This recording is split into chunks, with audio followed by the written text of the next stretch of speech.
My name is Clara Whitmore. I served 23 years in the United States Marine Corps, the last 5 as a Major General. I've led missions most civilians couldn't stomach reading about, held bleeding soldiers in my arms, and signed letters no commander ever wants to write. But nothing, not Kandahar, not the evacuation under fire, not even the moment they pinned the Valor Cross on me in a hospital bed. Nothing prepared me for what it felt like to come home. It was my mother's 65th birthday. The party was at the Hawthorne Room, Eversted's version of upscale class. When I walked in alone, every head turned, and just as quickly turned away. My father gave me that tired half smirk, the one I remembered from being 13 and tracking mud into the house. My sister Isabel clinked her wine glass and said just loud enough for the room to hear, "Well, well, look who made it. I didn't realize they still invited you to these things." Her husband chuckled behind his bourbon. My mother looked away. No one stood. No one offered a seat. I stood for a beat too long, then sat myself in the only open chair, near the kitchen doors, close enough to smell burnt garlic and dish soap. No one asked how I'd been. Someone joked about whether I'd started looking for grocery store jobs now that I was retired. I said nothing. I just sat there, smiling faintly, letting it all burn quietly under my skin. What they didn't know was that I'd just turned down a classified position at the Pentagon because I refused to sign off on a weapons contract I didn't trust, that I still wore a bullet scar beneath my collarbone, that last week I signed papers to take in the daughter of a man who died under my command, and just as dessert was being served, a new voice broke through the clinking of glasses, firm, deliberate, and unmistakably military. "Excuse me," he said, stepping toward our table. "Ma'am, welcome back." "Major General Whitmore." You could have heard a fork hit the floor. I hadn't been back to Eversted in over 14 years. 14 years of combat zones, sunrise briefings, and nights spent writing names into condolence letters. I'd walked across minefields in Kandahar and sat in silence beside mothers who asked why it wasn't their son who came home. And now here I was, stepping into the Hawthorne Room with the only pair of heels I still owned, a plain navy dress, and hair pinned up like muscle memory. No one turned. Not really. The hostess glanced at her tablet and said, "You're with the Whitmore party?" Like I was late to something unimportant. She led me to the very end of the candlelit table, next to the swinging kitchen doors. A cold breeze rushed past each time they opened. I sat without a word. It didn't take long. "She's back? I thought she was still overseas. Still not married, huh?"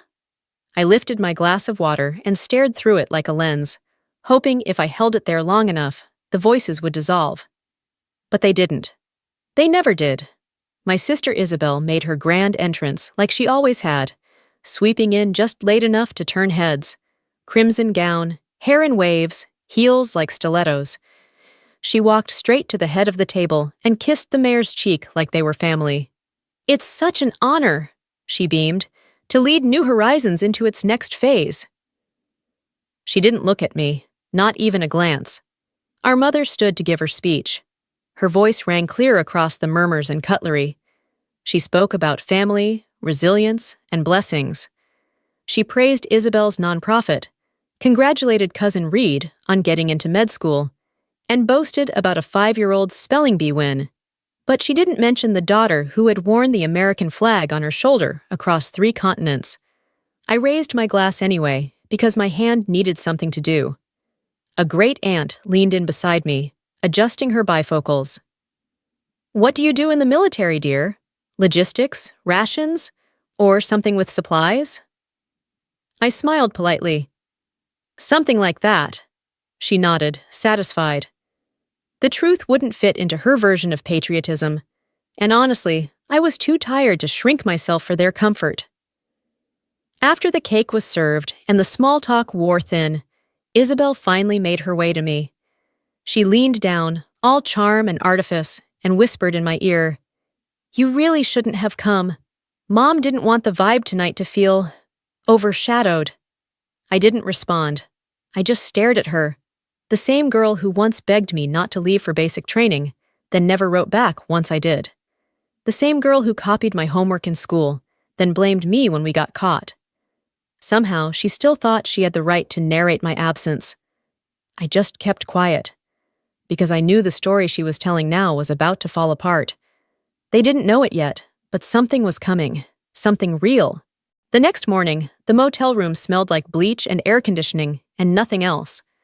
No one had offered me a place to stay, not out of politeness, not even out of image. The only message on my phone came from my father. "Thanks for coming. Your mother's tired, not up for visitors." I left the phone face down on the nightstand and walked out into Everstead's two familiar streets.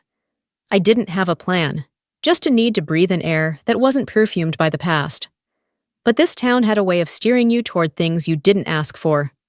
2 blocks later, I found myself standing in front of New Horizons, Isabel's boutique nonprofit/brand.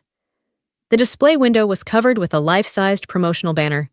And there she was, standing proud in a tailored navy uniform dress with brass buttons and heels, a bronze star medal pinned neatly to her chest. Except it wasn't just any medal. It was the old bronze star design, the one that had been recalled over a decade ago because of an engraving flaw. It was never meant to be distributed. The only way someone would have one was if it had been discarded or stolen. And there she was, wearing it like it was a part of her outfit. Beneath the photo, the caption read, "From family legacy to civic duty." That's when I remembered her words from the night before, said half laughing to a guest over champagne. "My sister tried the military thing, but it wasn't for her. I learned from her mistakes." I stood there, my mouth dry, stomach cold. I didn't go inside. I just turned away and walked down the block toward the place I used to know as home. My father's bookstore still had the same dusty smell, the same brass bell that jingled when the door opened. On his desk was a framed certificate, my name on it, under a fake rank, next to a photo cropped just right to cut off every ribbon. I picked it up. He walked in from the back room, stopped when he saw it, said nothing. "Why?" I asked. He sighed. "Your mother didn't want people to think of you as someone who's killed people. Isabel fits better. She's public-friendly." I didn't say a word. I just folded the certificate once and slipped it into my coat pocket. I didn't plan to attend Isabel's fundraising gala, but after the bronze star in the window and the forged certificate on my father's desk, something inside me itched, not with anger but with clarity. I needed to see what story she was telling next.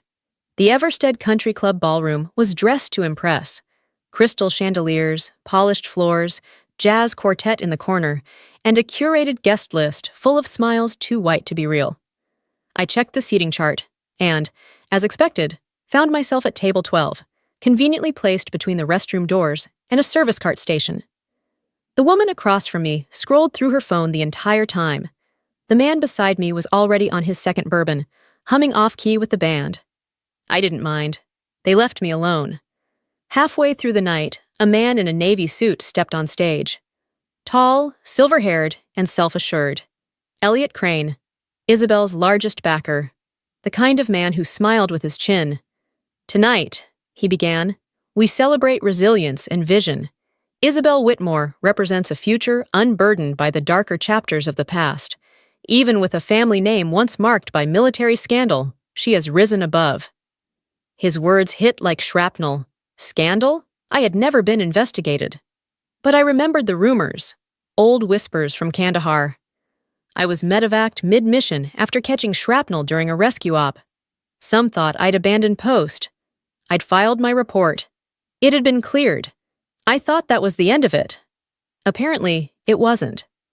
I slipped away from the table, heels silent against the marble hallway. I just needed a second of air, a second without spin. But then I heard voices behind the catering door.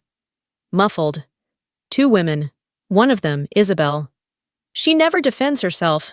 That's the best part. Crane says if we ever need to lock things down, that old letter she wrote should be enough.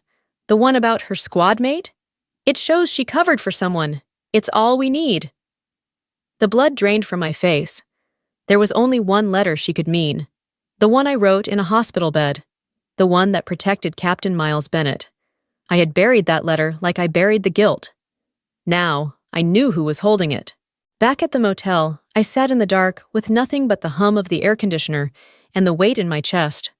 That letter. I hadn't thought about it in years. I wrote it when I was still on morphine, with gauze pressed against my ribs and blood on my boots. It wasn't a confession. It was a decision, one I made for a man who didn't deserve to be sacrificed to bureaucracy, Captain Miles Bennett.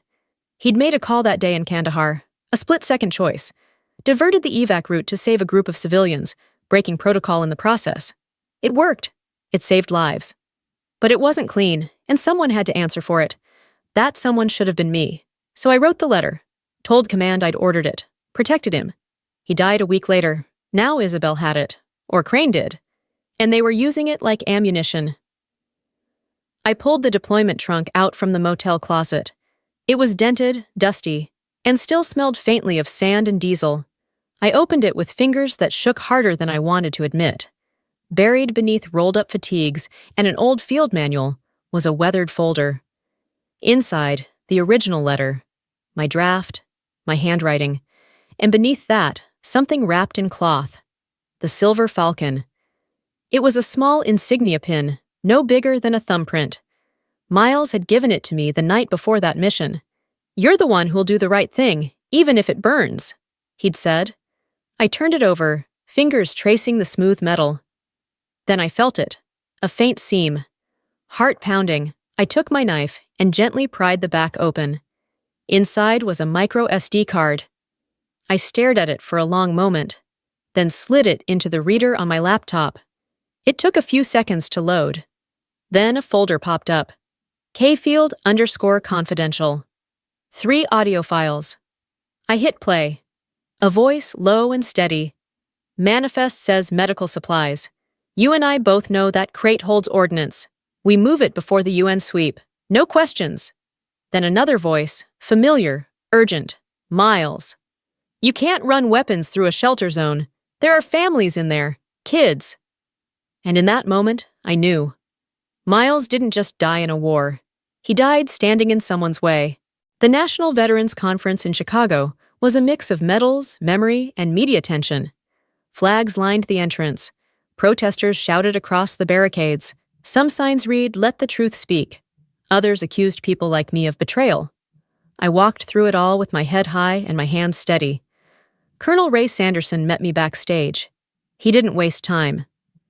"You pull back now, Whitmore," he said quietly, "and they'll write the story without you." I nodded. No podium could shake me more than the battlefield ever did. The auditorium lights dimmed. I stepped onto the stage in a simple black suit. No ribbons, no decorations. Just my name and the truth I carried. "I used to think honor was something someone else gave you," I began. "But war teaches you otherwise. Honor is what you protect when no one else will." I tapped a button. The screen behind me lit up. First, Kandahar. Images of smoke, rubble, civilians being pulled from collapsed walls. Then came the audio. Miles's voice played over still images of the camp. "You can't run weapons through a shelter zone. There are families in there, kids."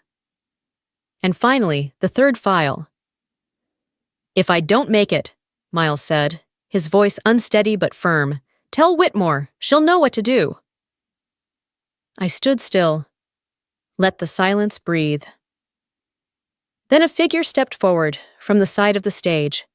Military dress uniform, full honors, a legal officer. "This recording has been verified," he announced. "General Clara Whitmore is not under investigation. She is a federally protected witness." A beat of stunned silence. Then one hand clapped, then another, and suddenly the entire room was on its feet. A reporter near the front called out, "General Whitmore, what do you say to those who accuse you of surviving while others didn't?" I looked straight into the crowd. "I survived," I said, "and I've used that survival to say what the dead can't." As I stepped down, I saw in the last row my mother, standing, tears streaming down her face, my father next to her, hand over his heart. But I didn't stop, didn't wait for their redemption, because this wasn't about being welcomed back. This was about never letting them bury the truth again.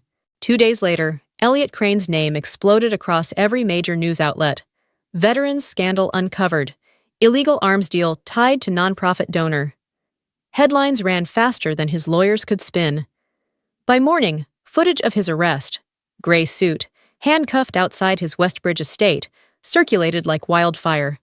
The Department of Justice called me just after noon. "You're now classified as a federal whistleblower," the agent said. "Statute 11B protection. You'll be monitored for retaliation. You did the right thing, General." It should have felt like victory. Instead, it tasted like something heavier. Justice comes late and never clean. When I returned to Everstead, the sky was overcast, thick with the kind of gray that made everything look older. My parents had invited me over. First time in years they'd asked anything of me. The house was the same carpet stains, same two soft couch cushions. But the silence was different. My mother spoke first. She didn't try to hug me, just folded her hands in her lap and looked at the floor. "I was afraid," she said. "Afraid of how far you'd gone. Afraid you wouldn't come back. So I started grieving before you even left." Her voice cracked mid-sentence, but she didn't stop. "I thought, if we pretended you were something simpler, something softer, we wouldn't have to explain the hard parts. We wouldn't have to admit we were never brave enough to follow you." My father didn't speak. Instead, he stood, walked to the wall, and took down the forged military certificate, the one with the made-up title and half-truth photo. He looked at it for a moment, then tore it in two. No drama, no speech, just truth, finally unwrapped. "I didn't have the courage to stand with you," he said, his voice like gravel. "But I see now, it was your courage that kept standing for all of us." I didn't cry. I didn't rush in to forgive them, but I nodded once, because sometimes silence says more than an apology ever could. I found Isabel in her office 2 days later, or what was left of it. The walls were bare, the shelves were empty. Her laptop sat closed beside a cardboard box of desk photos and framed quotes that suddenly rang hollow. She didn't look up when I entered, just sat on the edge of her chair, shoulders hunched like the weight of it all had finally found her.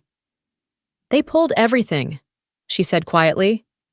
"The board, the grants, the endorsements. Someone leaked that the metal in my pitch deck was fake."